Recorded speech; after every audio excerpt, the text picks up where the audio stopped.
සියලු දෙනාටම ආයුබෝවන්. ඔයාලා මේ එකතු වෙලා ඉන්නේ ලෝගෝ ඩිසයිනින් සම්පූර්ණයෙන්ම නොමිලේ කියලා දෙන පාඨමාලාවත් එක්කලා. මගේ නම ධනංජය සඳරුවන්.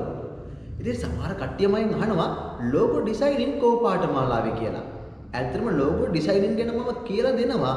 මම මේ වෙනකොට ලෝගෝ ඩිසයිනින් හැඳින්වීම, ඒ වගේම ලෝගෝ ඩිසයින් කැටගරි දෙකක් කතා කරලා තියෙනවා.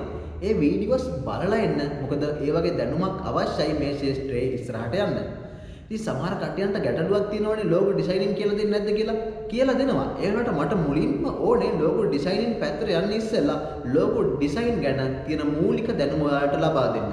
ඒකෙන් පස්සේ මම කියලා දෙනවා ලෝගෝ ඩිසයිනින් කොහොමද ආරම්භ කරන්න ඕනේ, ඒ වගේම කොහොමද භාවිතා කරන්නේ, මොන software යූස් කරන්නේ, ඒ හැම දෙයක්ම මේ පාඨමාලාවේදී මම ඔයාලට ගේනවා. ඉතින් මතක ඇතුව channel එක subscribe කරලා bell icon එක click කරලා තියාගන්න මේ videos මගහැරෙන්නේ නැතුව ඔයාලට බලා ගන්න. ඉතින් අපි දැනට කතා කරලා තිනවකෝ ලෝගෝ ඩිසයින් කැටගරි දෙකක් ගැන. අද මම තව කැටගරියක් කතා කරනවා. ඒ තමයි පික්ටෝරියල් මාක්ස් ලෝගෝ ගැන. ඇත්තට මොනවද මේ පික්ටෝරියල් මාක්ස් ලෝගෝ කියන්නේ? ඔයාලා දැකලා ඇති සමහර විට භාවිතා කරනවා රූපමය ලෝගෝ. ඉතින් මේ රූපමය ලෝගෝ භාවිතා කරනවට තමයි අපි කියන්නේ පික්ටෝරියල් මාක්ස් ලෝගෝ කියලා. උදාහරණයක් විදිහට මම ගේන්නම්. දැනට ප්‍රධානම සමාගමක් වන Apple සමාගමේ ඔයාලා දැකලා ඇති Apple ගෙඩියක් හැපුවාන් පස්සේ ඉතුරු වෙන රූපේ කොටසක් ලාංඡනයක් විදියට නැත්නම් ලෝගෝ එකක් විදියට තමයි භාවිතා කරලා තියෙන්නේ Apple සමාගම. ඉතින් මේ තමයි පික්ටෝරියල් මාක්ස් ලෝගෝ වලට උදාහරණ. ඉතින් ඇයි මේ වගේ ලෝගෝස් භාවිතා කරන්නේ? මේ වගේ ලෝගෝස් භාවිතා කරන්න හේතුව තමයි සමාගමේ නම නැත්නම් මේ ලෝගෝ එක අවශ්‍ය කෙනාගේ නම ප්‍රබල නැත්නම් එයා භාවිතා කරනවා රූපමය ස්වභාවයක ලෝගෝ නැත්නම් පික්ටෝරියල් මාක්ස් ලෝගෝ කියන එක භාවිතා කරනවා සමාගමේ නම ප්‍රබල නැත්නම්.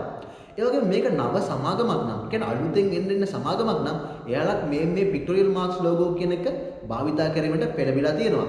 ඉතින් මේවා තමයි මේ පික්ටෝරියල් මාක්ස් ලෝගෝ එක භාවිතා කරන්න හේතුව.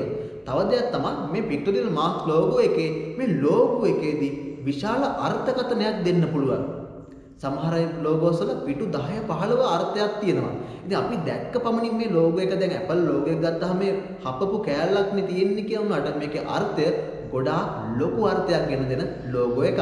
මේ වගේ ලෝගෝස් සමහර කම්පැනි භාවිතා කරලා තියෙනවා තමාගේ සමාගමේ දියුණුවට ඒ වගේ මේ ලෝගෝ එකට හොඳ අර්ථයක් ලබා දෙන්න. ඉතින් මේවා තමයි මේ පික්ටෝරියල් මාක්ස් ලෝගෝ කියන්නේ. අපි කතා කරා පික්ටෝරියල් මාක්ස් ලෝගෝ එක භාවිතා කරන්න ප්‍රධානම හේතුව. ඒ තමයි සමාගමේ නම ප්‍රබල නොවුන නිසා තමයි ඒගොල්ලෝ හුඟක් විට භාවිතා කරන්නේ මෙන්න මේ වගේ ලෝගෝ එකක්. තවත් ආකාරයකින් ගත්තොත් මේ ලෝගෝ එකට හොඳ අර්ථයක් ලබා දෙන්න පුළුවන් මේ පික්ටෝරියල් මාක්ස් ලෝගෝ කියන එක භාවිතා කරලා. අපි උදාහරණ බලමු පික්ටෝරියල් මාක්ස් ලෝගෝ වල.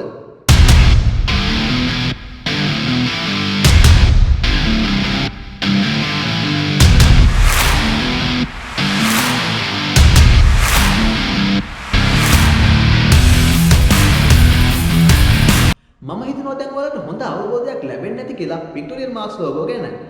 ඉතින් මම මේ වීඩියෝ එක මෙතනින් නිමා කරනවා. ඊළඟ වීඩියෝ එකත් එක්ක හම්බෙමු. ඔයාලට සුබ දවසක්.